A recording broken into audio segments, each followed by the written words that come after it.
I'm going to be sharing with you in this video how to wake up from the dream of life. Because how different is life really from a dream?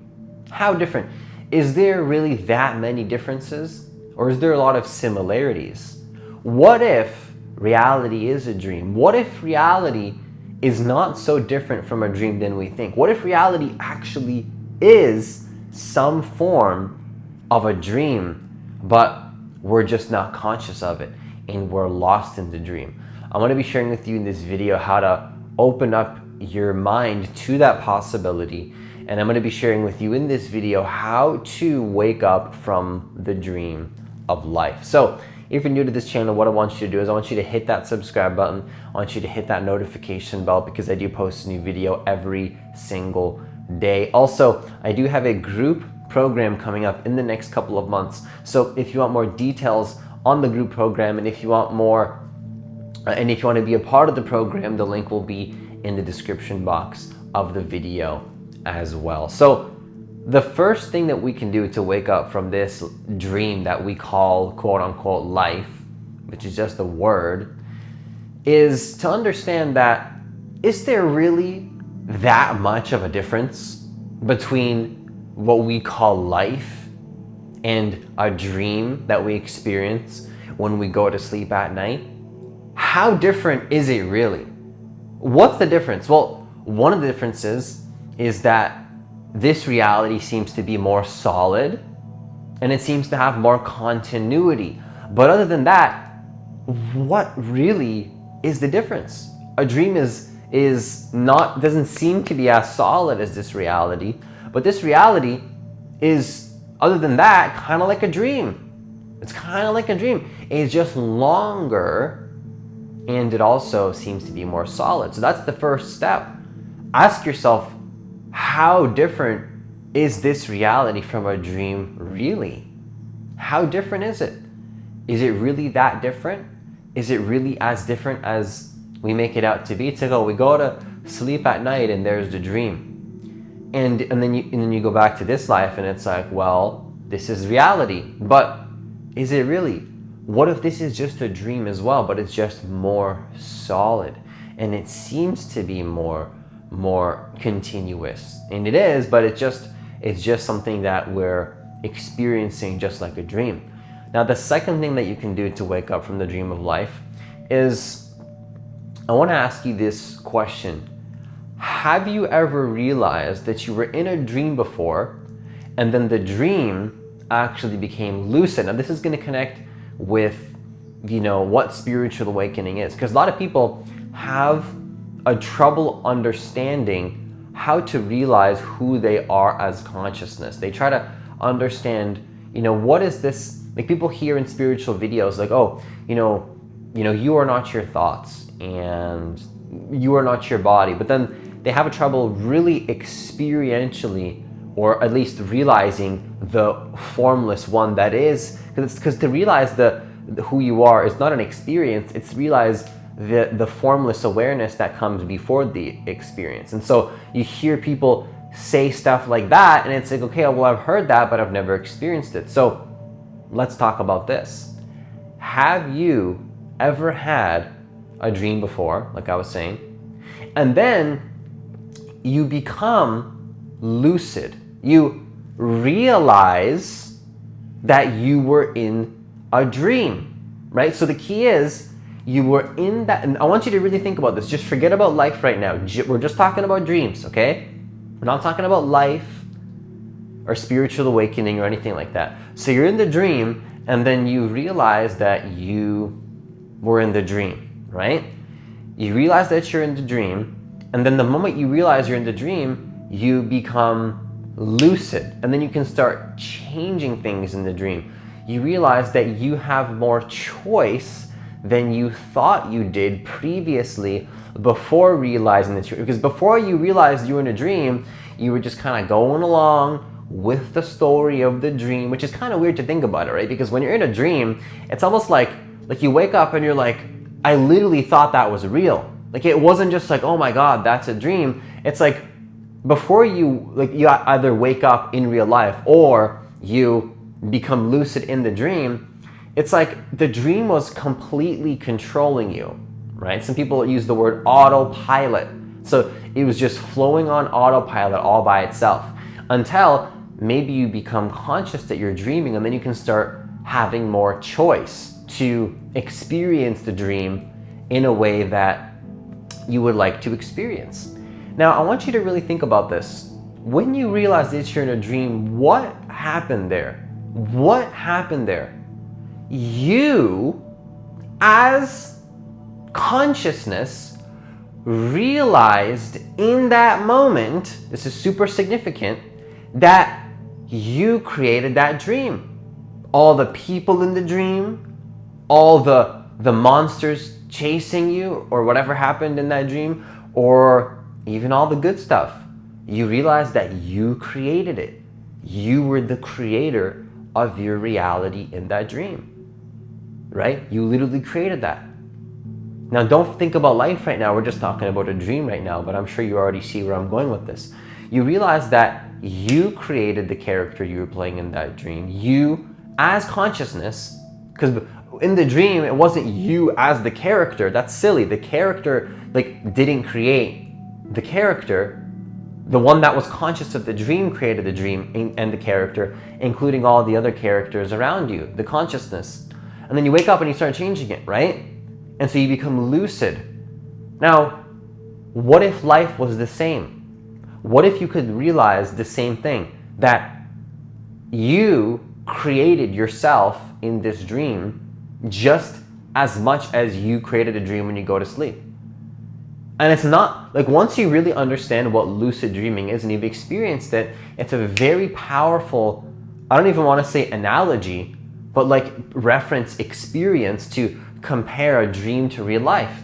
Because there's basically what I'm telling you is that spiritually awakening to who you really are in real life is not so much different than waking up to the fact that you're dreaming, either by actually waking up or by becoming lucid. But when you become lucid, it's easier to understand this concept, or this realization, better yet, because it's not a concept, of the fact that you are not your thoughts or your body or your mind or your emotions or any form.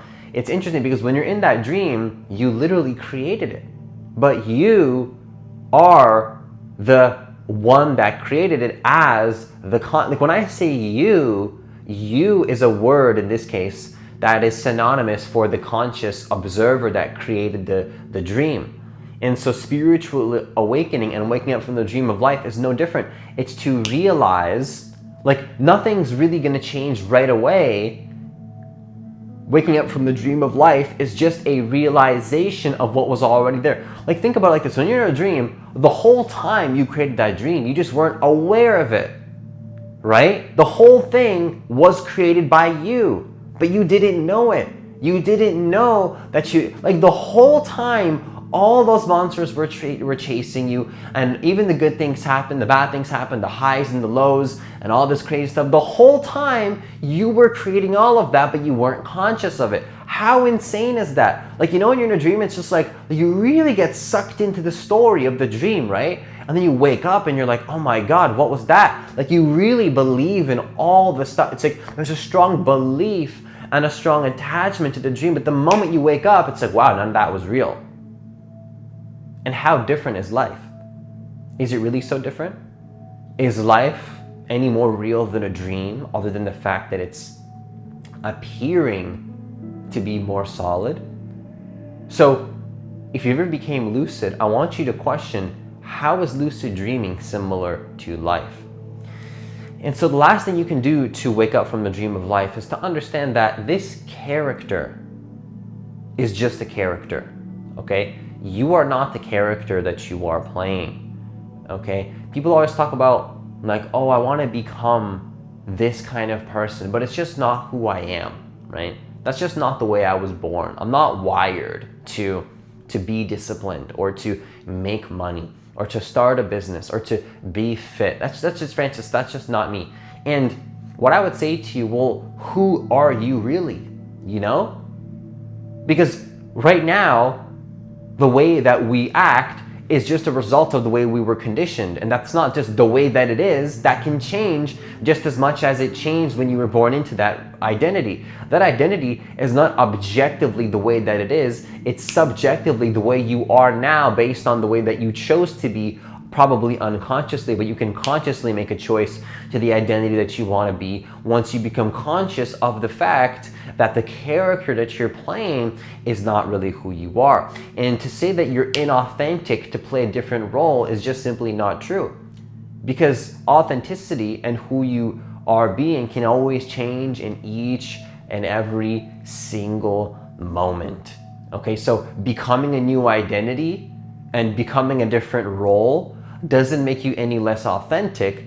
It just means that you're changing into something else in that present moment because you are choosing a different identity with the awareness that you are neither identity. You're neither the identity that you were playing before, nor are you the identity that you play after once you spiritually awaken.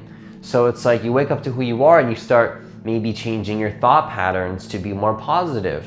You start changing your life situation to be more positive. All beautiful ways of living life that can happen as a result of spiritual awakening. But it's important to have an awareness and not be attached to the new identity either, because it's like, oh, I become the new identity and now that's who I really am, right? So I choose to not be shy and now I'm confident and that's who I really am. The truth is that you're not that character either. You are not any character you play, okay? It's like that quote that Shakespeare said, that like we're all in a movie, or I don't remember what it was. It's like this is a play and we're all simply actors or something like that. Somebody comment that quote down below. You're just in a play, you're just in a movie, and you're choosing to play a role. That's it. That's all that's happening here. Now you maybe chose that role unconsciously, but you can change the role at any moment, at any time. And it doesn't make you any less authentic to do so. So understand that you're just playing a character. The character you're playing is nothing more than a character, just like in the movie Avatar. All right? It's just a character. You should no need to attach to this character and say this is who I really am, because this body is just as much as what you are, just as much as you thought that you were that character that you were in that dream. Sometimes people dream that they're not human beings. Sometimes people dream that they have a different body, and that, not always, but sometimes it can happen. Typically I usually dream in the same body, but I've dreamed where I was like way older and like had a beard and stuff, and that was like super weird. But like that wasn't me, right? That was like an older version of me. But who am I really, right? I am none of those things. I am the formless consciousness. I is a word that we can use to point to what you truly are. So in some cultures, they call it the I, the sense of I, excuse me, the sense of I exist before I am. Before your mind says I'm confident, or I'm shy, or I'm fit, or I'm healthy, or I'm better to be fit and healthy than shy and broke. But even before any thoughts that come in your mind, any story about who you think you are the formless I that created all of it, just like a dream. Because you don't have to take my word for this. Become lucid in a dream and realize what happened there. Like what really happened? Like what's the shift from being lost in a dream and then becoming lucid? What's the shift? What is like what really changes from being totally lost in a dream and then realizing that you're in the dream? What shifted? What shifts is you become conscious of the formless I. All right? And that also comes with that, an awareness that you are not the character that you're playing. You have more choice than you've probably been conditioned to believe in regard to what character you choose to play in this life and what you consider to be authentic. All right, now authentic, I really think, is not attaching to any character. That's when your true authenticity can come out. Now that's debatable, but I find that I'm the most authentic personally when I am completely malleable to each moment. My true authenticity comes out when I have an awareness of the fact that in each moment, this body is not who I truly am. That's where my authenticity comes out. In fact, if I'm not aware of that, that's when I become fake, because playing a role is what makes you fake. That's what a lack of authenticity is. Playing, or at least being attached to a certain role, saying, this is the way that I am forever, that's what creates limitation. And I would say that breaking free from that can open up doors of authenticity, okay? So that's all I have for this video. Comment down below if you've ever become lucid in a dream before, and if you can relate to this at all when it comes to connecting, waking up from a dream to actually connecting with awakening to life. So that's all I have for this video. Once again, if you want to work with me one-on-one personally, hit the link that's in the description box of this video to apply for a free consultation. Also, once again, I do have a group program coming up in the next couple of months. So if you want more details on the program, and if you want to be a part of the program, the link will be in the description box of the video as well. Have yourself a great day as always, and I'll see you in the next video.